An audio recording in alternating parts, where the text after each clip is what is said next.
Hi all final year students. All are tired after writing the exam. Okay, I hope exam went well.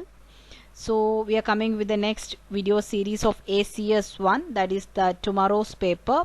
So through these videos we are going to discuss the important questions and answers. In this series we have two videos. The first video we will discuss the important PYQs along with their answers, and the remaining questions we will discuss in the another video, right? If you like the content, please like, share and subscribe the channel, and if you have any comment, please do post it. Okay, and without further delay, let's get started. So first question is, who is a consumer? Consumer is the one who buys a good or hires a service on payment or final consumption or use, irrespective of age, sex, language, religion or social group. You know that consumer is a person who consumes a service or a good on payment. Okay, so there are so many definitions for consumer. You can learn at least one or two. Okay, then consumer environment and different dimensions. So the consumer environment are broadly classified into two, that is external environment and internal environment. External environment comprises of economic, social and cultural forces that are beyond the control of the individual, but internal means they are the psychological factors, and that include cognition, attitude, motivation, personality, interpersonal response trait. Okay, so his thinking, his attitude, his motivation, then his personality, interpersonal response trait. So these are some of the internal factors. External are social, economical and cultural forces. Okay, so family is an important factor that influence the consumer purchase decision and behavior. Then economic environment, that is consumer's economic condition, that is his financial situation is another one. Then consumers buying decisions, that includes its income, the price of the product, the technology associated with the product, the economy of purchase, dependability, quality, operational effectiveness of the product. So these are some of the dimensions of economic environment. Then social environment, that is it comprises of large because we have a social group. So you do due to their due to their persuasion, we are forced to buy certain goods, right? Sometimes from them we heard about a particular product or a particular service and we are getting attracted to it, and then we are making a decision, okay, let's get one of that product, or let's use that service, right? So that is social environment. Under social environment we have reference group, then membership group, aspiration group, face-to-face group, dissociate group. All these groups have an impact on our consumer purchase decision. For example, if you are a student, okay, your reference group may be your peers or your friends. So that circle, so they are using a particular product, okay, they are telling the good reviews about that. So based on their reviews you are buying a particular product. So that is their consumer purchase decision is based on that reference group. Along with that, if you are a member of a particular society or a particular group, that group also can make an impact on your consumer decision. Then cultural environment, particularly the cultural factors also play a great role in our consumer behavior. As Indians, majority of the Indian belongs to the middle class segment. Okay, so middle class segment, their cultural tendencies are different. So on the basis of that cultural factors, they will make the purchase, right? So these are some of the external factors that will affect the consumer environment. Next, then what are the factors that are responsible for the attitudinal change and behavior of the consumer? So attitude, it denotes an expression of the inner feeling. For example, if you buy a product, you have an attitude that is a positive or a negative one. If you like that product, it's a positive attitude. If you dislike that product, you have a negative attitude. Okay, so they are relatively consistent with behavior. They change and are not permanent within a situation or a time frame. Okay, for example, if you are earning rupees 3000 in a month, okay, your attitude towards a particular product, for example, if a product that price range above 3000, okay, you will consider it as a expensive one. Okay, you have a liking for that, but you will not prefer that product, right? But if you have an income of 1 lakh or above, then according to you, that 3000 rupees worth thing may appear as a cheap product. Okay, so these all are our attitude. Then positive and negative attitude, favorable to particular thing, unfavorable to particular product or service. So these all are coming under attitude. Then there are certain factors that are responsible for the attitudinal change and behavior, that is inherent nature of the consumer. That is, for example, those things you like during your 12th or your school days will not be preferred one while you are at the early adulthood stage. Okay, so that is age and stage in the life cycle has a role in the change in the attitude of and behavior of consumer. Then your occupation as well as your economic position. Then personality and self concept. You want to purchase things or use the products that is matching to your personality. You have a self concept about yourself. Depending on that only we are making the purchases. So that is another factor. Then social factors, like we already discussed, reference group, our family, our peers, social roles, your status in the society, all these are playing a role in your attitude change and behavior as a consumer. Okay, so the next is role of advertisement and misleading advertisement. We know that advertisement plays a pivotal role in making a consumer decision, right? So it is useful for the society also. It encourages purchase. Through the advertisement only we are getting aware of new product and service that are available in our market. Okay, so that's the first one. Then reflect cultural trends. Particularly these advertisement are focusing on our attention or on our gaining the attention of the consumer. So for example, during the Diwali days, these types of advertisements are coming. They are more focused on the rituals associated with that festival. Okay, next is it improves standard of living. Okay, now we are getting the products, almost all the products across the globe to our country, right? So that is it all normally it improves our standard of living. Then it promotes economic growth. That is, advertising brings about overall development of the economy. That is, it increases the demand and that encourages the economic activity. People will spend more and then the demand will increase, so they have to the organizations has to produce more and the entire economic activity will be boosted up. So and it in turn promotes the economic growth. Then next is provides employment. So when the economy is in the full swing, then definitely the employment opportunity will also be increased, right? More products are in need, more services are in need, so the more human resources are needed for fulfilling these fulfilling the needs of the consumers. Definitely it will create more employment. Okay, then misleading advertisement. What do you mean by misleading advertisement? Those advertisement that can also appeal to our emotion but they are misleading. They are fake promises. They are through the advertisement they are giving you some fake promises. So that type of advertisement is misleading advertisement. Misleading photos, for example, these nowadays the celebrities who are endorsing these advertisement, if something goes wrong with the product they are also liable for that. Okay, so they are these are some of the examples of misleading advertisement, right?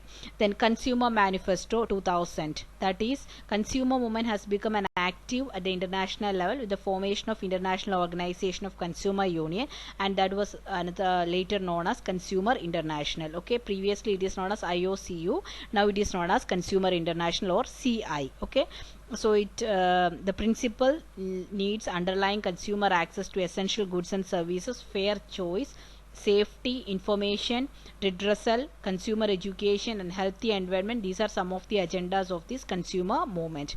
So marketplace and public authorities should be more responsive to the needs of the consumers. So that is for making these things, the Consumer Manifesto was important thing is consumer movement in global perspective. So consumer movement first started in USA. So they were during that time protest fightings were there. Then after that the consumer movement spread to other countries, particularly in Europe, Asia, Pacific, Africa, USA, etc. In European countries it depend mainly on the government for support. So it was not like in USA. The private endeavors where they're in the competitive market. It's a completely capital market. And of course, the late in European countries, the consumer movements are stimulated by the government itself, but in later years in USA, Canada and Australia too, development of consumerism was independent of government support, giving impetus to grassroots consumer movement. Okay, it boosts the other grassroots consumer movements. Okay, then consumer movement in Asia. In among the Asian countries, Japan assumed the leadership in the field of testing. They are the consumer initiated. We know that Japan has lots of quality improvement program, that is the case, and then quality circle, all these belongs to Japan only. Then consumer movement in developing nation. Consumer movement in developing nation. In developing countries, the spread of consumer movement has been very slow. People must be encouraged and mobilized to form consumer organization, otherwise it cannot turn into mass movement. Okay, while compared to the developed nation, developing nations consumer movements are very less active. These are in the previous cases only. Currently situation got changed. So there are some challenges that are facing the consumer movement in India. First challenge is making the Consumer Protection Act effective. Second one is creating the consumer awareness. That is another big issue, because we have a vast population. Majority of belongs to the rural community, rural India, and the literacy level is low. Then poverty level is high. So these are some of the blockers for the effective consumer movement in India. Then the emerging liberalization policies, then emerging consumer protection, that is other matters like environment protection, investor protection, etc. Then the consumer movement also should also discourage racism, communalism, violence, and other clear consumption. Okay, then rights of consumers. The Consumers Protection Act explains 6 rights of consumers. Their right to safety, that is the right to be protected against the marketing of goods and services that are hazards to the life and property. Then right to be informed. The consumer should be informed about the standard, price, quality of the goods and services. Then right to choose. The consumer has the right to choose. Then right to be heard. If some grievances happen, he has the right to be heard. The organization have to hear his grievance. Okay. Next, redressal. That is right to redressal. If you have some unfair trade practices happened against him, then that has to be redressed. Then right to consumer education. The consumer has the right to aware about the consumer policies, then Consumer Protection Act, and he should be educated regarding the consumer acts and all. Okay, so these are some of the rights of the consumers, right, as per the Consumer Protection Act. Then Council for Fair Business Practices. So Council for Fair Business Practices, that was established in the year 1966 for promoting the voluntary self-discipline in business. So it is a code of conduct, and this code of conduct consists of certain obligation, fundamental obligation to the obligation of the business person. If you are running a business, you are supposed to follow this code of conduct. So first one is fair and reasonable prices. Then to make sure that they are producing the quality worth goods. Then in time of scarcity, there should not be hoarding or profiteering. Then not to purchase or trade that is below standard goods are not supposed to be made. Then no adulteration. Then not supposed to publish misleading advertisements. So these are some of the codes for fair business practice. Then consumer responsibility and consumerism. So what are the responsibility of a consumer? He has to recognize his power and the ability to control one's own consumption practices. Creation of an environmental friendly lifestyle. So that is called the greener lifestyle. He should procure goods that are environment friendly. Then awareness of accountability for one's action and purchase decision. So caveat emptor, that let the buyer be aware. That is, if you are the buyer, you should be aware of the good and bad of that product, and you should make quality and credit worthy purchases. Then capacity for rational thoughts. Okay, while you are making a purchase decision, you should think rationally. Then consumer protection, being a watchdog over the activities of the industries and business, you should be aware of the Consumer Protection Act, and as a consumer you have the responsibility. If something goes wrong, you have to file a suit against, you have to oppose that type of illegal practices or unfair trade practices. Then demanding the standard and quality of, you are spending the money and you have the right to demand the standard and quality of the product. Okay, so these are some of the consumer responsibility. So all these would lead to consumer acquiring more control and then an ethical person. As per the current marketing situation, consumer is the king of the market. All the organizations are fighting to meet the needs of the consumer. So consumer has a greater word, so we have to utilize our power, and you should be aware of the consumer protection also. Don't get cheated by these unfair trade practices and misleading advertisement. Okay, then polluter pay principle. So that is a recently evolved concept. That means a person who is making the harm to the environment is responsible for that. Then consumerism means it's a social and economic order that it encourages the acquisition of goods and services in ever increasing amount. Next is Consumer Protection Act. It was enacted in the year 1986 as per the guidelines of the UN guidelines for consumers in 1985, and the objective is to provide better protection of the interest of consumers, make the provision for the establishment of consumer council, other authorities for the settlement of consumer disputes, and then there are redressal agencies, district consumer dispute redressal forum, that is up to 5 lakh. We have to file the complaint there. Then if it is above 5 lakh up to 20 lakh, state consumer. Then above 20 lakh, national consumer dispute redressal forum will provide you with the redressal. Okay, then measures recommended in the Consumer Protection Act, that is right to consumer education, right to seek redressal, right to be heard, then right to be assured, right to be protected against the marketing of goods and services that are hazardous to the life and property. Next important topic is social accountability. That is, it means that the public officials, politicians and service providers are held accountable to the public and service users for their conduct and performance. Socially accountable, so they are accountable to whom? To the society they are serving. If you are providing a service or if you are providing a good to the society, you are accountable to the society. If something goes wrong from your side, you should be answerable, right? So that is social accountability. And the government, it is involving citizens and communities in the process of governance, so that decisions and the actions of the people and organization with power are made public and can be questioned. CAG, if something goes wrong with the government functioning, the CAG can interfere. Then all these accountability checking mechanism is more stringent in our country, right? That is social accountability. Next important question, difference between condition and warranty. We learned it under mercantile law. I hope many of you remembering these points. So first is condition. Condition means a requirement or event that should be performed before the completion of another action. So that is condition. Warranty is an assurance given by the seller to the buyer about the state of the product that are prescribed a factor genuine. Then condition is as per the Indian Sales of Goods Act of 1930, but in the warranty section 12(3) of Indian Sales of Goods Act. Then condition is directly associated with the objective of the contract. Warranty, that is a subsidiary provision.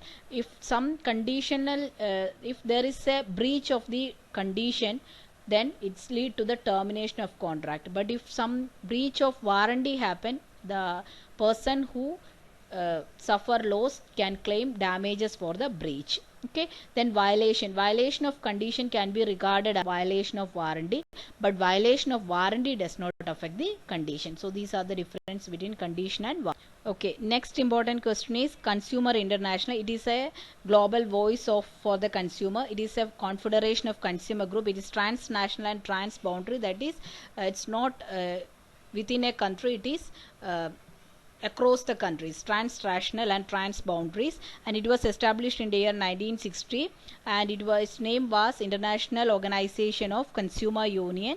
And then functions include then promote consumers' bill of right. It's striving hard to achieve, fulfill and protect the rights of consumers. Then role includes its act as an independent and authoritative global voice. So from the time of its establishment, it tries to build a sustained international movement to empower and protect the consumers everywhere, and to ensure that they are treated fairly, honestly and then the structure of CI, that is, it has a full membership and affiliated one. Then other members, affiliates have to pay a membership fee. Full members have to give a proportion of their gross annual income to the Consumer International to make its budget. And it has an assembly, general assembly, and it held every 3 years, and the assembly elects the president and members of the council, and they decide on the international priority. Then 15 members of the council entrusted the work of charting the Consumers International course of action. 6 council members form the executive, and they will draft the budget and policies. Then working group and standing committees are there. They engaged in carrying out the programs and policies of Consumer International. President of the Consumer International is also the chairman of the assembly, the council and the executive, and he is in touch with every part of the or every aspect of the organization. Next, what do you mean by a good label? So good label means it's an information tag or a wrapper or a seal that is attached to the product. There are 3 kinds of label, that is brand label, descriptive label and grade label. Brand label gives the brand name, trademark, etc. Descriptive, that means the product use, construction, care, performance, etc. Grade state the quality of the product. Okay, good label should provide the consumer with the enough information so that he can make the decision wisely. So it should provide picture of the product, description of raw material, direction of use, possible adverse effect, brand name. Then statutory, these are essential. So that is net weight, date of manufacture and expiry date, maximum retail price, direction of use and direction of storage. Okay, so these are coming under. Next important is Food and Adulteration Act of 1954. So what do you mean by misbranded one? So when we are saying a misbranded one, it is falsely stated to be the product of any place or a country. If it is sold by a name which belongs to another article, if claims made are not in line with the product, then their packaging has no quality. Then packaging, if the packaging containing it or label on the package bears the name of a fictitious individual and it represents for being some special dietary use, unless it label bears such information, and then they are not that is what all things it is statutory or it is compulsory should be there in the labeling. If it is missing there, so that is coming under misbranded one. Okay, so that is misbranded one under Food and Adulteration Act of 1954. If it is not in accordance with the requirement, if it contains artificial flavoring but it is not made a declaratory statement stating that it contains this much things and it can trigger your health or it can make a negative impact, so these all things are not mentioned, so these all are counted as a misbranded product, right? So that's all for this video. The remaining content, the remaining questions we will discuss in the next video. Okay, so just go through the content. If you like it, please like, share and subscribe, and if you have any comment, please do comment it. Okay, so study hard. All the best. Take care.